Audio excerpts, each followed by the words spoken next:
Truth Out contributor Roger Annis is here. He is my guest, and he's going to be talking about the recent vote in the United Nations, where the United States, Canada, and Ukraine voted no to combat racism and xenophobia. Roger's piece on Truth Out highlighted what recently transpired in the UN and how it was not covered by major media outlets.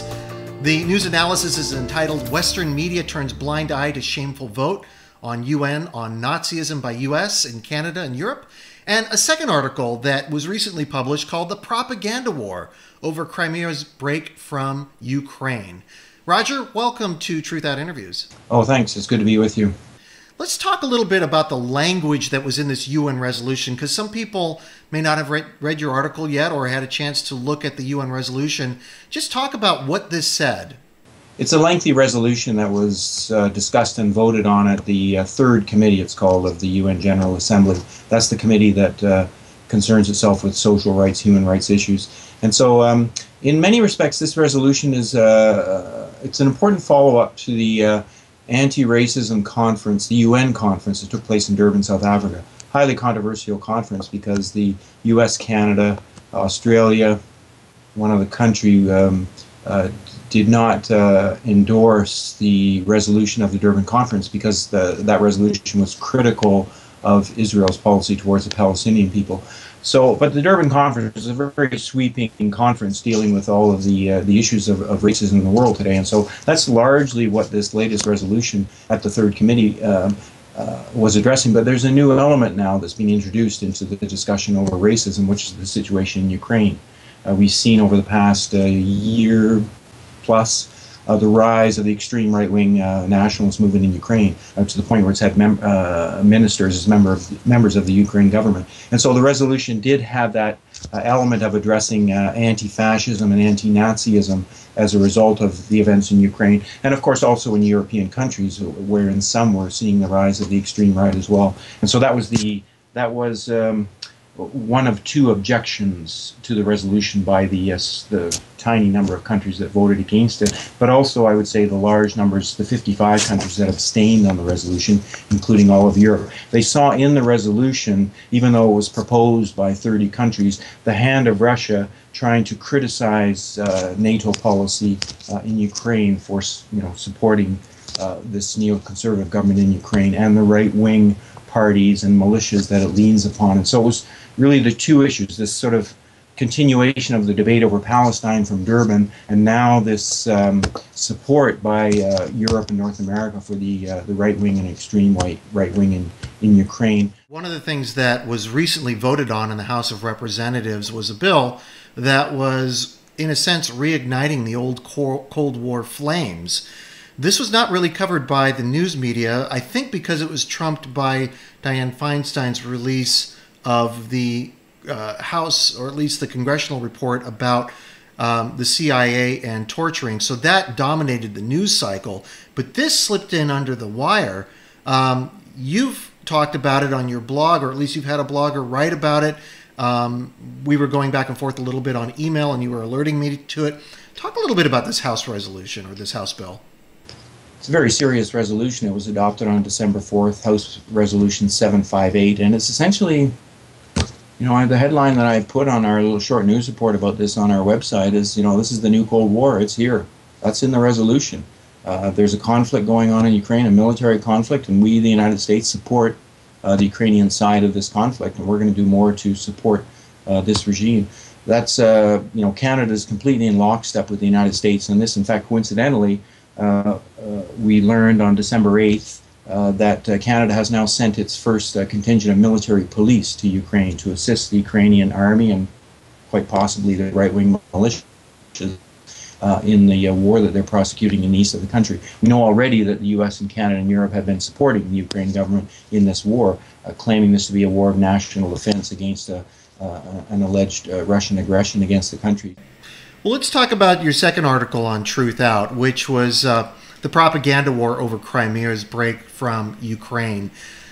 This is something that has been in the news, and it hasn't dominated the news cycle because often international news doesn't unless it's about Iraq or Afghanistan here in the United States.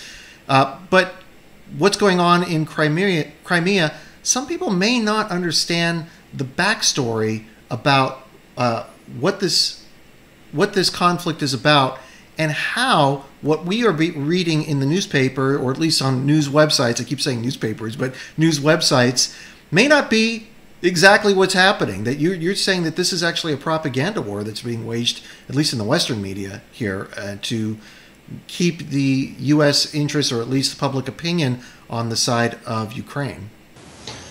Well, very much so a propaganda war. And I think, this is, I call it in my article, the example par excellence that NATO is using to justify the military buildup in Eastern Europe, the support of Ukraine. The argument is that Russia annexed, through force and violence, the Crimean Peninsula against international law, and certainly against the law and constitution of Ukraine. I don't think that that's true. I mean, firstly, the Crimean people voted in a referendum in March 16th of this year, that was organized by the elected Legislative Assembly of Crimea to secede from Ukraine. And the reason they did that was they looked at the developments north of them, in Ukraine proper, with the violent overthrow of the elected president in February, and the coming to power of a neoconservative government and extreme right-wing parties as part of that government. Then all of the signs pointing to the launching of a civil war, which formally opened a month later, they were already getting indications of this in Ukraine. They were getting right-wing militias coming into Crimea to begin to foment civil dissent and violence. And so the people of Crimea just said, whoa, we don't want to be part of this new government. It hasn't consulted with us, hasn't talked to us. We have no say in this the political and economic direction that it's going, which is a very sharp political and economic turn towards austerity Europe. And so the Legislative Assembly in Crimea organized the referendum on March 16th, and a large majority of Crimean people voted to secede. Now, of course, Russia had an interest in supporting the referendum, and I think Russia can be faulted for kind of playing games a little bit with world public opinion. I think they should have simply said, look, we're going to respect what the Crimean people do. Sure, we'd like it if they seceded, because we lease our Black Sea naval base from Ukraine, and that lease is now up in the air as a result of these changes in Kiev. What's the economic battle here that you see? I don't think that's the key question here. I mean, Crimea has its economy, and it's part of the Eastern European economy and so forth. But for example, oil and gas exports out of Russia don't pass through Crimea. There's no ports of significance that are dealing with oil and gas. No, I think that Crimea it's part of the geopolitical offensive that the NATO powers have been waging ever since the Cold War, and which really didn't let up after the collapse of the Soviet Union. Following the collapse, there was a openly stated promise by the NATO powers that they would not use the political chaos following the collapse of the Soviet Union, to move eastward and compel countries or convince countries of the former Soviet Union to join NATO. Well, they've done, that's exactly what they've done. There are 11 new member countries of NATO in Eastern Europe since 1991. And this was done expressly in contradiction to what was promised. And now they're right on Russia's doorstep. Now they want to bring Ukraine into the NATO fold, not in an immediate way. Ukraine's not going to become a member of NATO in a year or even 2 years, but that's the direction. And of course, the intent here economically is to turn the Ukrainian economy away from Russia towards Europe. So it's part of a grand plan to weaken and isolate Russia because it's a capitalist competitor. And so when they're capitalist competitors, you're seeing an ability to sort of squash the competition. That's really what is happening at some level there. And I understand that oil may not play a big role in it, but because oil is such a key part of the Russian economy, that it has something to do with it at some level. At least that's my take on it from my initial reading. I might be wrong on this, but it just always harkens back to something I remember Plato had once said, that all wars are about money. And it just seems like the economic imperative at some level is driving this saber rattling. It can't be all ideological opposition.